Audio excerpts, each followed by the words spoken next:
오늘 하나님께서 우리에게 주시는 말씀은 빌립보서 2장 19절에서 30절 말씀입니다. 빌립보서 2장 19절에서 30절 말씀 제가 봉독해 드리겠습니다. 내가 디모데를 속히 너희에게 보내기를 주 안에서 바람은 너희 사정을 알므로 안위를 받으려 함이니 이는 뜻이 같이하여 너희 사정을 진실이 생각할 자가 이밖에 내게 없음이라.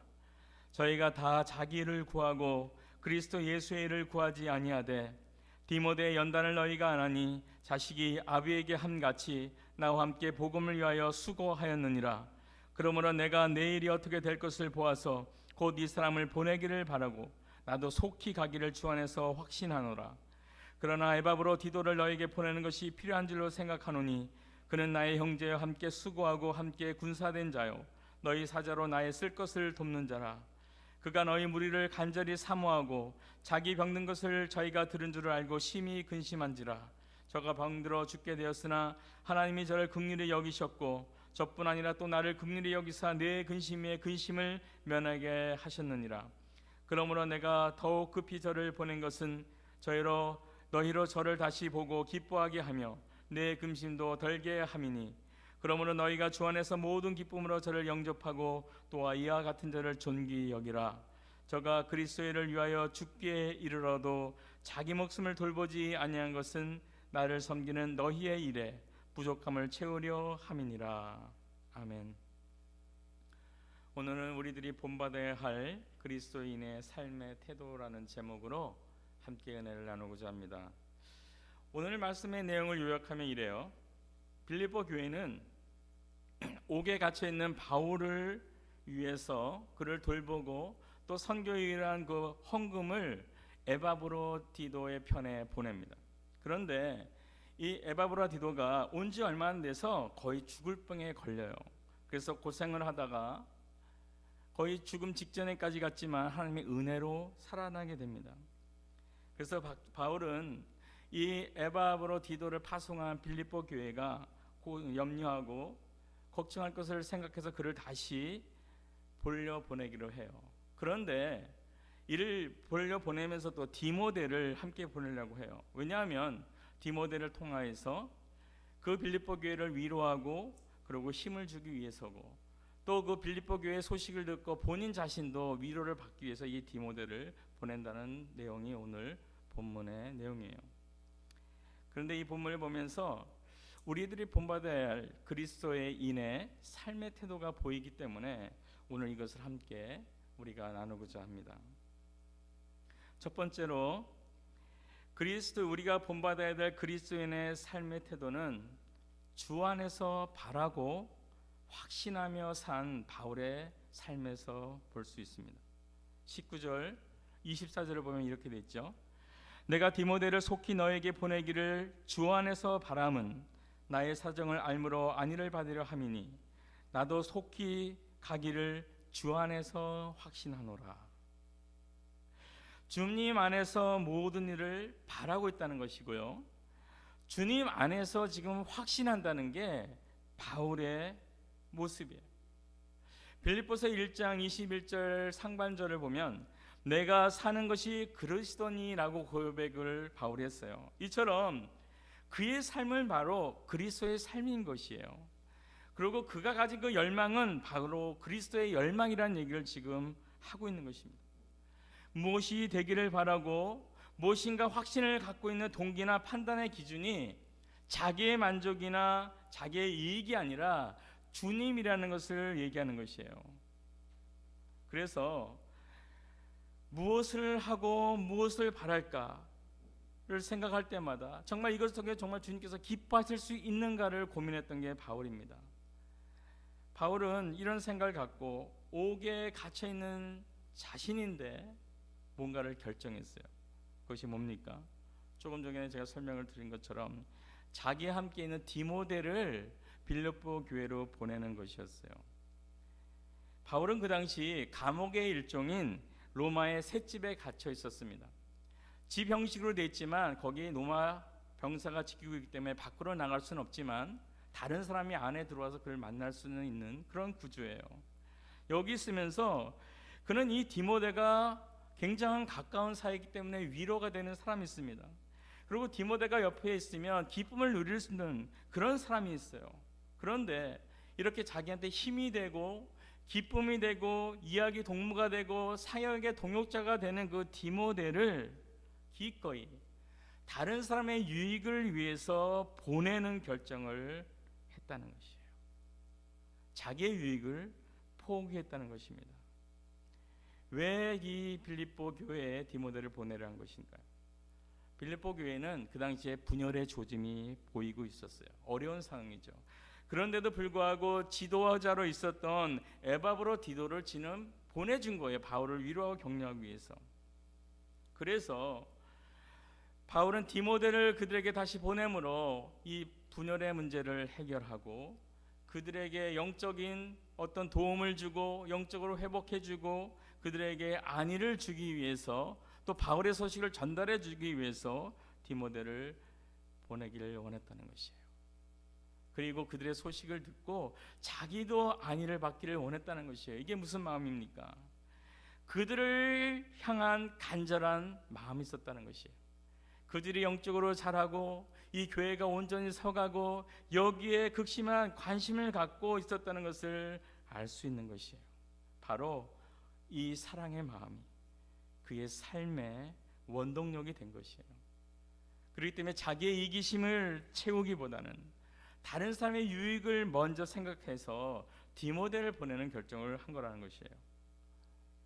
한번 생각해 보죠. 만약 우리가 바울이라면 이런 상황에서 어떤 선택을 할 것 같습니까? 자신의 기쁨이 되고 도움이 되는 디모데를 기꺼이 다른 사람의 안위를 위해서 나의 유익을 내려놓고 보낼 수 있겠습니까? 그리고 영적인 도움을 주기를 바랄 뿐 아니라 그들이 영적으로 자란다는 소식을 듣고 안위 받을 정도로 다른 사람의 신앙에 대해서 그들이 온전히 자라담에 대해서 관심과 사랑의 마음을 갖고 있습니까? 우리는 이런 부분을 배워야 될 것이에요. 사무엘상 23장을 보면은 다윗이 그일라 백성을 구원하는 일이 나와요. 당시 다윗은 어떤 상태였냐면은 사울 왕이 자기를 죽이려 했는데 이것을 피해서 도망 다니고 있던 때예요. 그런데 그 와중에 동족인 그일라 백성이 블레셋 사람한테 공격을 당했다는 소식을 들었습니다. 이 소식을 듣자 다윗이 취한 태도는 뭐냐면 하나님께 기도했어요. 하나님, 제가 가서 이 그일라 백성을 돕기 위해서 블레셋 사람을 칠까요? 라고 물었어요. 그러자 하나님께서는 대답을 했습니다. 가서 도와주라. 그리고 구원하라고 대답을 했어요. 그런데 다윗이 이것을 주변 사람과 나누자 어떤 반응이었냐면은 그들은 아니 지금 우리도 힘든데 우리도 숨어 다니기 바쁜데 어떻게 가서 도와주겠냐는 의문을 제기했던 것이에요. 무슨 얘기예요? 우리의 안위도 지금 불확실한데 어떻게 다른 사람을 생각할 때냐는 것이죠. 내 코가 석자인데 어떻게 남의 코까지 걱정하냐는 그런 이야기를 하고 있는 것입니다. 이때 다윗은 다시 기도했어요. 그러자 하나님께서는 동일한 음성을 들려주시는 거예요. 그일라로 가서 그들을 도와줘서 블레셋 사람을 물리쳐라. 내가 함께 하겠다는 약속을 받고 다윗은 기꺼이 갑니다. 그래서 그일라 백성을 구원해요. 만약 다윗이 자기 사정만 생각했다면, 내 유익과 내 안전만을 생각했다면 그일라 주민을 구원하지 못했을 거예요. 사실 그가 돕지 않았다고 그를 욕할 사람은 없었어요. 하지만 그는 기도를 했고 하나님의 뜻을 구했고 주님께서 주시는 말씀대로 순종해서 그들을 돕고자 전쟁을 치르러 갔던 것입니다. 겨우 청년이에요, 그 당시 다윗은. 그럼에도 그 마음 안에서는 하나님 안에서 살기를 원했고 하나님께서 지시하는 것을 순종하고자 하는 그런 삶을 갖고 있었어요. 기도하며 확신을 얻었고 그리스도 안에서 바라는 것이 무엇인지를 깨닫고 산 사람이라는 것이죠. 그런데요, 재밌는 것은 뭔지 알아요? 이렇게 도움을 받은 그일라 백성들이 다윗이 한 600명 정도와 숨어 지내고 있었는데 그일라의 성에 같이 들어왔어요. 도와줬으니까 이제 왔겠죠. 근데 누군가 사울한테 그 사실을 알린 거예요. 그리고 사울이 이제 다윗을 잡으러 올 계획을 한다는 소문을 듣고 다윗이 다시 하나님께 기도합니다. 이 그일라 백성들이 나를 도와서 사울과 싸울까요? 주님은 아니라 그래요. 그럼 이들이 나를 잡아서 사울한테 넘겨줄까요? 했더니 하나님께서는 그들이 너를 잡아서 사울한테 넘겨줄 거다 라는 음성을 듣게 했어요. 그래서 급히 다윗은 그 성을 자기가 원래 거닐고 있던 600명과 함께 탈출을 합니다. 우리가 이런 얘기를 들으면 아니 그러면 다윗이 괜히 그일라 사람을 도와줬네 라는 생각을 할 수 있어요. 우리들은 항상 우리에게 해가 될 것이냐, 우리에게 유익이 될 것이냐, 거기에 초점을 두면서 삽니다. 우리가 누군가를 도와주거나 어떤 일을 할 때 과연 이 일이 나한테 도움이 되고 나한테 유익이 될 수 있느냐, 아니면 내가 도와줬다가 오히려 해를 당하지 않을까 하는 걱정을 항상 하면서 살아요. 그런데 하나님께서 이것을 통해서 우리에게 보여주는 것은 뭐냐 하면, 주님 안에서 우리가 기도하여 확신을 얻은 일, 뭔가 누군가를 도와줘라 하는 그 마음의 감동이 있었다면 그 일을 하라는 것이에요. 내게 유익이 돌아오든 그 사람이 나한테 좋은 것으로 갚든 아니면 오히려 반대로 악으로 갚든 그것을 계산하지 말고 하나님의 말씀대로, 하나님께서 우리에게 들려주시는 그 음성대로 용서하고 사랑하고 도와주라는 것입니다. 이것이 주님 안에서 살아가는 사람들의 특징이에요. 바라기는 이런 바울의 모습, 이런 다윗의 모습을 우리가 본받아서 주 안에서 살아갈 수 있는 모두가 되기를 바라요. 그래서 우리 안에 아름다운 영적인 그런 열매를 맺어가는 모두가 되길 바랍니다. 두 번째로 우리가 본받아야 될 그리스도인의 모습은 하나님의 사람이라는 정체성을 가지고 살았던 디모데의 삶에서 배울 수 있습니다. 20절에서 22절 말씀입니다. 이는 뜻을 같이하여 너희 사정을 진실히 생각할 자가 이밖에 내게 없습니다. 저희가 다 자기 일을 구하고 그리스도 예수의 일을 구하지 아니하되 디모데의 연단을 너희가 안하니 자식이 아비에게 함과 같이 나와 함께 복음을 위하여 수고하였느니라. 디모데전서 6장 11절에서 바울은 디모데를 너 하나님의 사람아 라고 부르고 있어요. 그러면서 하나님의 사람이 피해야 될 일과 쫓아서 따라야 될 일을 권면하는 말씀이 나옵니다. 디모데는 바울의 이 권면대로 하나님의 사람이라는 정체성을 잊지 않고 살아왔던 것 같아요. 그래서 바울에게 오늘의 평가를 얻을 수 있었던 것이죠. 우리들이 살아가는 데 있어서 내가 누구인가, 우리의 정체성을 기억하고 사는 것은 참으로 중요한 일이에요. 여기 모인 우리들은 자신이 누구라고 생각하세요? 어느 가정의 한 일원, 그렇죠? 어느 학교에 다니고 있는 나, 아니면 어떤 자격증과 능력과 지식과 학력을 갖고 있는 나, 그리고 어떤 좋은 집단이나 내가 추구하는 집단에 소속되어 있는 나, 이거보다 더 많이 있을 수 있죠. 하지만 가장 중요한 것은요, 하나님의 자녀, 하나님의 사람이라는 정체성입니다. 다른 것들은 우리 인생 70년, 길면 100년의 여정에서 누릴 수 있는 그 정체성이지만 영원히 변치 않는 정체성은 뭐냐 하면 우리는 하나님의 사람이라는 정체성이에요. 그렇기 때문에 한국인이냐 캐나다인이냐 세상의 시민권보다 빌립보서 3장 20절 말씀처럼 우리의 시민권이 하늘에 있음을 잊지 않고 살아야 한다는 것이에요. 하나님의 속한 하나님의 사람이라는 정체성을 우리가 잊지 말아야 돼요. 우리는 예수 그리스도를 주로 믿는 사람들이에요. 그리고 그 은혜로 살고 있는 사람들입니다. 그럼에도 불구하고 우리가 우리의 정체성을 잊어버리고 산다면 오늘 본문의 21절 같은 사람의 삶밖에 살 수가 없어요. 21절에 뭐라고 되어 있습니까? 저희가 다 자기를 구하고 그리스도 예수의 일을 구하지 아니하되라고 되어 있어요. 여기서 저희는 누굽니까? 바울 주변에 있는 사람들, 또 바울과 연결될 수 있는 그리스도인들을 말하고 있어요. 그들이 자기가 하는 일에 바쁘게 살았다는 것이에요. 그들이 게을르게 살지는 않았습니다. 그런데 바빴는데 자기만 생각했다는 것이죠.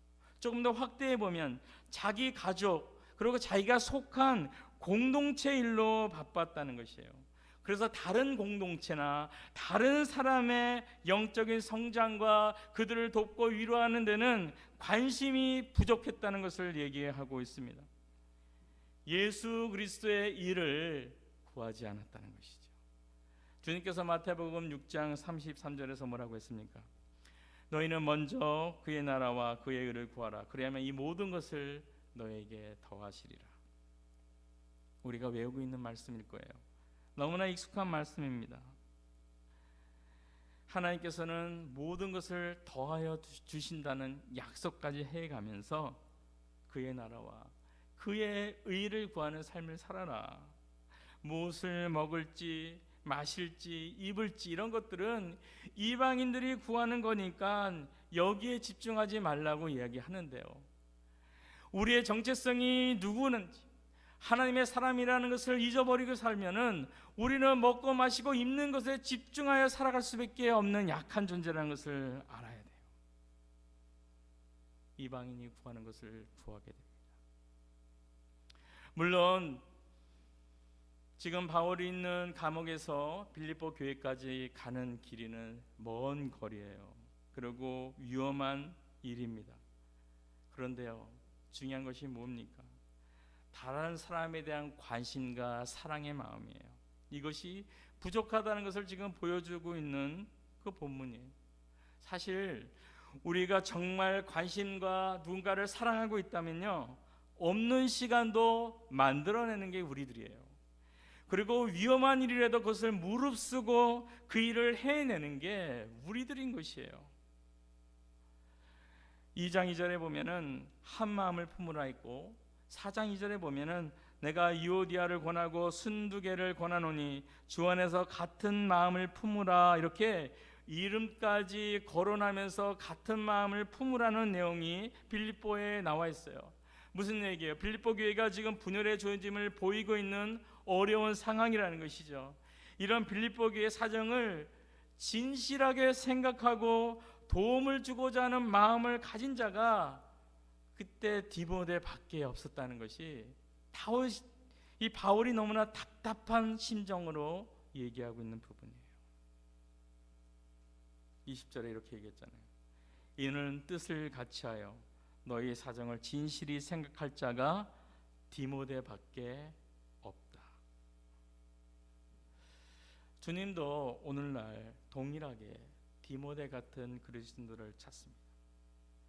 기꺼이 다른 사람의 신앙의 삶에 관심을 갖고 사랑을 갖고 그를 세우고자 하는 그 도움을 주고자 하는 그리스도 예수의 일을 먼저 생각하고 구하는 자를 찾으신다는 것이에요. 주님께 답답함을 드리는 우리들이 아니라 주님께 기쁨을 보낼 수 있는 우리들이 되길 바랍니다. 하나님의 사람이라는 정체성을 가지고 사는 것, 이것이 굉장히 중요해요. 그런데요, 디모데가 처음부터 이렇게 바울의 마음에 꼭 드는 자가 아니었어요. 모든 사람이 그렇듯이 그도 이기심을 따라 살았던 그런 그리스도인이었습니다. 그런데 22절에서 디모데의 연단을 안 하니라고 말을 한 것이에요. 어려운 상황을 극복하고 이겨내고 새롭게 되는 연단의 과정을 통해서 그가 이처럼 성숙해진 것이지 처음부터 주님을 믿고 나서 이런 자로 섰던 것은 아니라는 것이에요. 디모데 아버지가 누군지 아세요? 이름은 모르지만 헬라인이었습니다. 그리고 어머니와 외할머니는 유대계 그리스도인이었어요. 헬라인은 지식과 지혜를 사용한 논리와 논쟁을 굉장히 좋아합니다. 그리고 명예와 부귀를 존경하고 이것을 굉장히 중요하게 여기며 살아가고 있어요. 물론 어머니의 기도와 신앙의 영향을 받았지만 디모데는 그 세계관과 가치관에 있어서 아버지의 영향도 틀림없이 받았을 것이에요. 그래서 바울은 디모데전서 6장에서 디모데에게 이런 권면을 했던 것입니다. 헬라 사람들이 추구하는 지식과 지혜를 사용하는 변론과 논쟁을 좋아하고 남을 해하고자 악한 생각에서 나온 투기와 분쟁과 비방을 경계하고 이것을 피하라고 말을 한 것이에요. 그리고 돈을 사랑함이 일막안에 뿌리기 때문에 이것을 피하라는 권면 또한 한 것입니다. 그리고 네가 헬라 사람들이 추구하는 이 모든 것들은 다 피하고 말씀과 경건의 삶을 살아가라는 것이죠. 의와 경건과 믿음과 사랑과 인내하는 것, 온유하는 것, 이것을 위해서 경건의 시간을 가지라는 것이에요. 그리고 믿음의 선한 싸움을 싸우며 날마다 나아가라고 권면했던 것이에요. 우리가 디모데전서를 통해서 듣는 하나님의 음성입니다. 우리에게 말씀 또한 우리에게 또한 말씀하시는 하나님의 음성이에요. 누구나 다 이런 하나님의 음성을 듣습니다. 근데 디모데는 이 하나님의 음성을 듣고 그대로 살기로 작정을 하고 노력을 하고 날마다 선한 싸움을 싸웠다는 것이에요.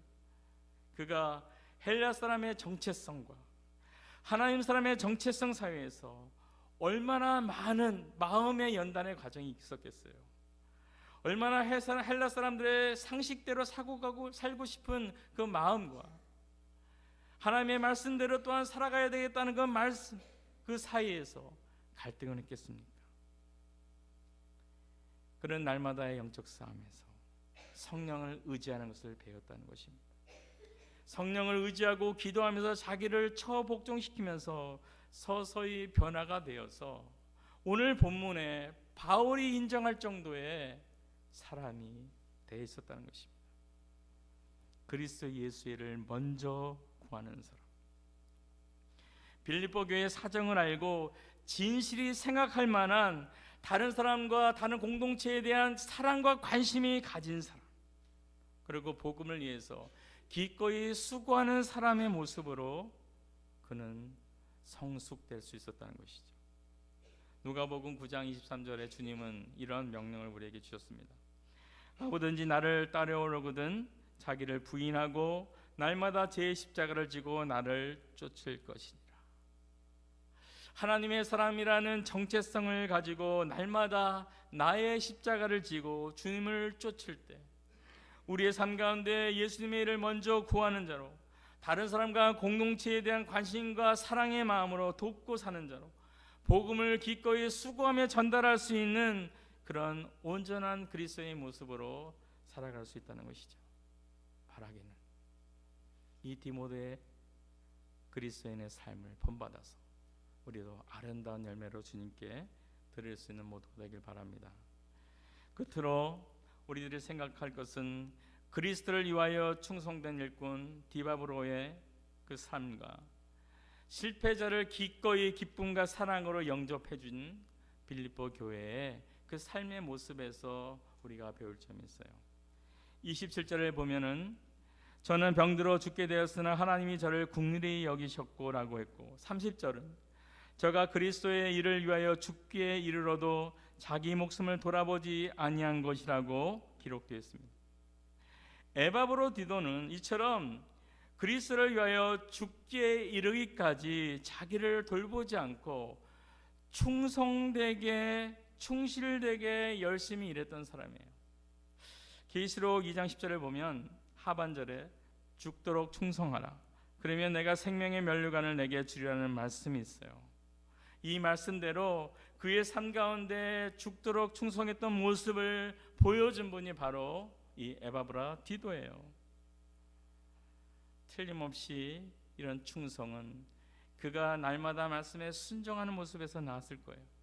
로마서 14장 7절을 보면 뭐라고 냈습니까?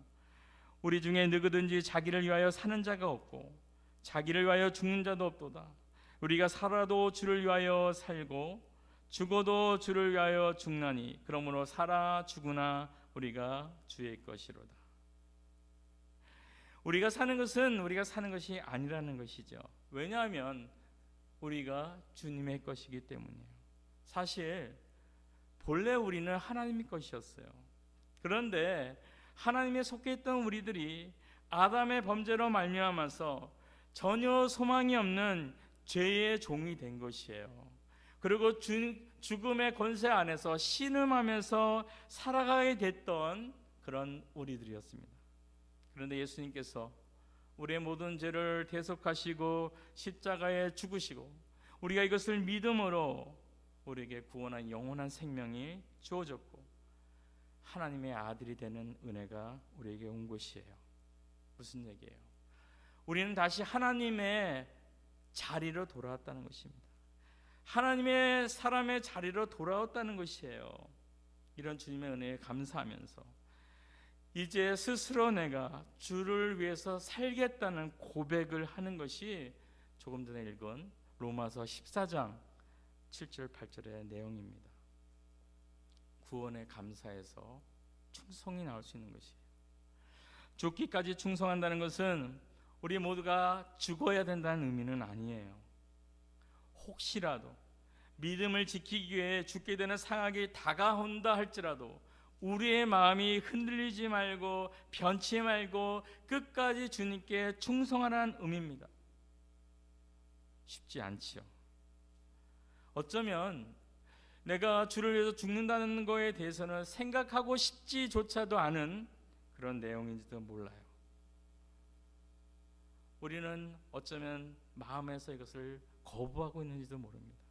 그러나요, 우리가 죄에서 우리를 구원하신 그 하나님의 은혜를 깊이 느끼고 깨달을 때 우리 마음속에서는 감사와 기쁨이 회복되고 이런 고백을 하나님께 드릴 수밖에 없는 상황인다는 것이죠.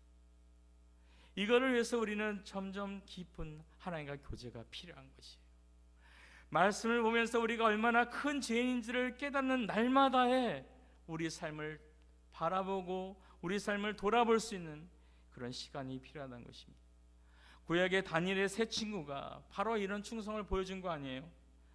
커다란 금으로 만든 우상에게 절하지 않는다는 이유로 바벨론의 느부갓네살 왕에 의해서 풀무불에 던져질 때 주님이 이들을 보호하고 구원할 것이라는 확신을 갖고 있었지만 혹시라도 자신의 확신이 틀려서 주님이 우리를 구원하지 아니하실지라도 우리는 우상한테 절할 수 없다는 고백을 합니다. 내가 혹시 죽게 되더라도 나는 우상에게 무릎을 꿇을 수 없다는 그런 충성됨을 보여줬던 것이에요. 변치 않는 믿음에서 나오는 주님을 향한 충성스러운 삶, 이것이 우리들이 본받아야 될 그리스도인의 순수한 믿음의 삶의 태도예요. 사실 빌립보 교회가 에바브로디도를 빌립보 교회에서 파송한 이유는 성경금을 갖고 바울에게 그것을 전달하고 감옥에 있는 바울을 위로하고 그를 도우라고 보낸 것이라고 말씀드렸어요.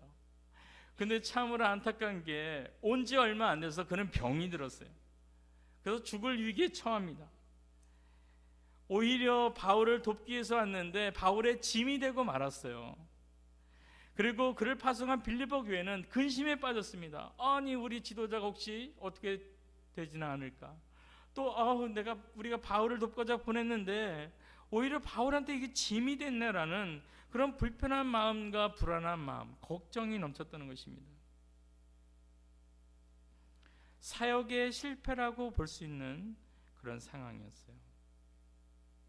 그런데 이런 상황에서 빌립보 교회가 자칫하면 에바브로디도를 원망하고 실망으로 대할 수 있는 상황이 된 것이에요.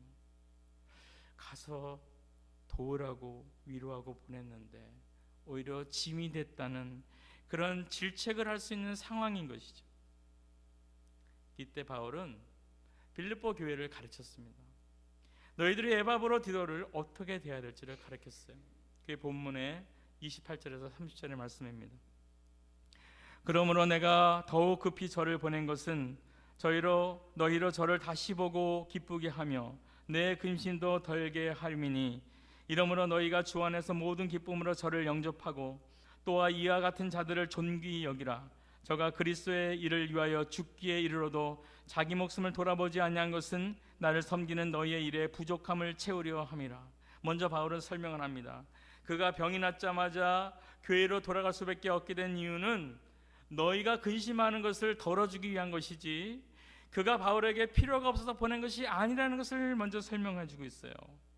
그리고 그가 병이 난 이유가 뭐냐면, 너희 빌립보 교회 모든 성도들이 와서 나를 돕지 못한 그 몫까지 그가 담당하고자 열심히 충실하게 나를 돕다가 그렇게 병이 난 거다, 과로로 그렇게 쓰러진 거라는 얘기를 지금 설명하고 있어요. 그러면서 이 모든 것을 인정해 주라는 것입니다. 그리고 그가 돌아갔을 때 주님 안에서 기쁨으로 그를 영접하라는 것이에요. 질책하거나 좀 이상한 눈초리를 그를 보는 것이 아니라 기쁨으로 그를 받아주고 존귀 여기라고 얘기를 했습니다. 사역이 실패해서 돌아오더라도 그에게 존귀 대해주라는 것이죠. 그리고 기쁘게 그를 맞이해 주라는 것입니다. 우리들은 각자 맡은 주님의 일이 있어요. 그리고 봉사하는 일이 있습니다. 이 일에 잘할 때도 있지만 실패할 때도 있는 것이에요. 그리고 기대한 만한 결과를 얻지 못할 때도 있습니다. 그것이 다른 사람에게 향해질 수도 있고, 나 자신을 바라볼 때 나 자신을 대해서 실망하고 내가 나에게 기대했던 부분이 무너져 내릴 때가 있다는 것이에요. 그때 이것을 어떻게 대해야 될지 지금 바울이 얘기해 주는 것입니다. 네 동기를 먼저 살펴보고 하나님을 위한 기쁨이 있었다면 그것을 받아주라는 것이죠. 그리고 기대한 만큼 신앙의 삶에서 성공하지 못한 자기 자신도 받아주라는 것이죠. 기쁨으로, 주님이 기쁨으로 받았기 때문에 우리도 기쁨으로 받아주라는 것이죠. 그리고 나 스스로를 존귀한 자세로 대해주라는 것이죠. 때로는 우리는 우리 자신을 책망하고 우리 자신을 자책하고 우리 자신을 열등감에 빠지게 스스로 만들 때가 많습니다. 바울은 그러지 말라는 것이에요. 여전히 너희는 주님 안에서 존귀한 자라는 것을 깨우쳐 주고 있습니다. 여전히 너 자신을 실패한 너는 주님 앞에서는 기쁨으로 나아갈 자라는 것이죠. 우리 자신뿐만이 아니죠. 내 옆에 내가 기대에 미치지 못하는 사역을 하고 신앙적인 삶을 사는 사람들이 우리 눈에 띄일 수 있습니다. 그들을 질책하고 책망하는 것이 올바른 그리스도의 모습이 아니라 그들을 기쁨으로 그대로 받아주고 여전히 그를 존귀한 삶으로 존경해주고 대해주고 도와줄 수 있는 부분을 도와주는 그런 삶의 태도가 바로 주 안에서 살아가는 삶의 모습입니다. 빌립보 교회가 이것을 배웠어요. 우리도 이런 것을 배워서 주님께 기쁨을 돌리며 살아갈 수 있는 우리들이 되길 바랍니다. 말씀을 정리합니다. 우리들이 본받아야 될 그리스도인의 삶의 태도는 바울처럼 주 안에서 바라고 확신하면서 사는 것이에요. 그리고 디모데처럼 하나님의 사람이라는 정체성을 가지고 사는 것입니다. 그리고 에바브로디도처럼 그리스도를 위하여 충성된 일꾼으로 살고 빌립보 교회 성도들처럼 실패한 자를 기쁨과 사랑으로 영접하고 존경해주는 그런 모습으로 살아가는 것입니다. 우리도 이런 그리스도인의 온전한 삶의 태도를 배워서 우리도 기쁘고 주님께 기쁨을 돌릴 수 있는 모두가 되길 바라겠습니다. 함께 기도하겠습니다. 하나님 감사합니다. 오늘 말씀을 통하여서 바울처럼 주 안에서 모든 것을 바라고 모든 것을 확신하며 살아갈 수 있는 저희들이 되길 원합니다. 또 하나님, 디모데처럼 우리가 하나님의 사람이라는 정체성을 잊지 않고 우리의 삶 가운데 진정으로 온전히 주님의 모습대로 주님께서 기뻐하시는 모습으로 살아갈 수 있는 저희들이 되길 원합니다. 또 에바브로 디도처럼 충성된 일꾼으로 살아가고 빌립보 교회처럼 실패한 자를 기쁨과 사랑과 존경으로 영접하며 보살피는 그런 넉넉한 마음으로 살아가길 원합니다. 하나님, 우리가 이 모든 것을 배우고 우리의 삶 가운데 적용하면서 살아감으로 주님 앞에 기쁨을 누릴 수 있도록 우리의 삶을 인도하여 주시옵소서. 우리 주 예수님의 이름으로 기도드립니다. 아멘.